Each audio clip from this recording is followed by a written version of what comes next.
ఇది వలసల కాలం అని, రాజకీయ వలసలు సాగే కాలం అని చెప్పి ఇంతకు ముందే నేను నా వీడియోలో ఛానల్లో ఒకసారి చెప్పాను.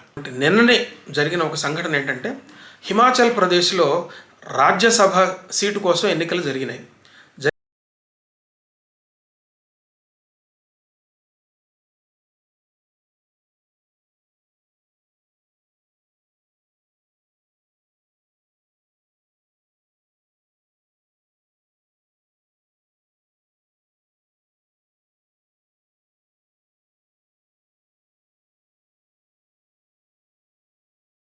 చేసిన సంగతి తెలిస్తే కాంగ్రెస్ పార్టీ తమ అభ్యర్థిత్వాన్ని, తమ ఎమ్మెల్యే అభ్యర్థిత్వాన్ని వాళ్ళు తీసివేస్తారని, వాళ్ళని తొలగిస్తారని చెప్పి కూడా ఆ 6 ఎమ్మెల్యేలకు, కాంగ్రెస్ ఎమ్మెల్యేలకు తెలుసు.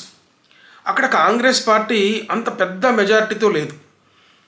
హిమాచల్ ప్రదేశ్లో అక్కడ 34 సీట్లలో ఇప్పుడు వాళ్ళు 36 వాళ్ళు అభ్యర్థులు ఉంటే ఇప్పుడు 32కు పడిపోయింది. బొటాబొటి స్థానంలో అక్కడ వాళ్ళు ఉన్నారు. ఇలాంటి సందర్భంలో 6 ఎమ్మెల్యేలు అక్కడ వాళ్ళ పార్టీ విప్పును ధిక్కరించి బీజేపీకి అనుకూలంగా ఓటు వేశారు. కాబట్టి ఇమీడియట్గా ఇదే రోజు, ఇవాళే ఆయన అక్కడ ఉన్నటువంటి speaker, Himachal Pradesh assembly speaker Pathania, ఈ 6 ఎమ్మెల్యేలు వాళ్ళ పదవులకు అనర్హులని చెప్పి వాళ్ళ పదవులను, ఎమ్మెల్యే పదవులకు అనర్హత ప్రకటించారు. ఆయన రద్దు చేశారు.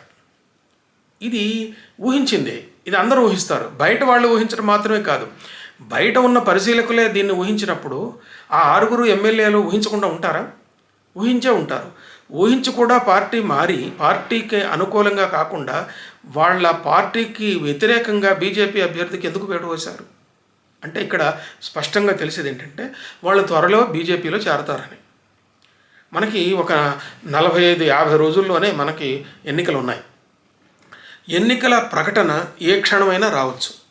ఇలాంటి సందర్భంలో జరిగిన ఈ రాజ్యసభ ఎన్నికల్లో 6 ఎమ్మెల్యేలు బీజేపీకి అనుకూలంగా ఓటు వేశారంటే, వాళ్ళ సస్పెన్షన్, వాళ్ళ ఎమ్మెల్యే అభ్యర్థిత్వం రద్దు అవుతుందని తెలిసి కూడా దీన్ని చేశారంటే అర్థం ఏంటంటే, అతి త్వరలో వాళ్ళు బీజేపీలో చేరతారని అర్థం.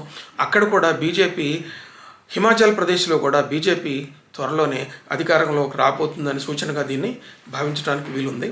మిత్రులారా, ఇలాంటి చర్చల కోసం పులికన్ను వైడే ఛానల్కి సబ్స్క్రైబ్ చేయండి.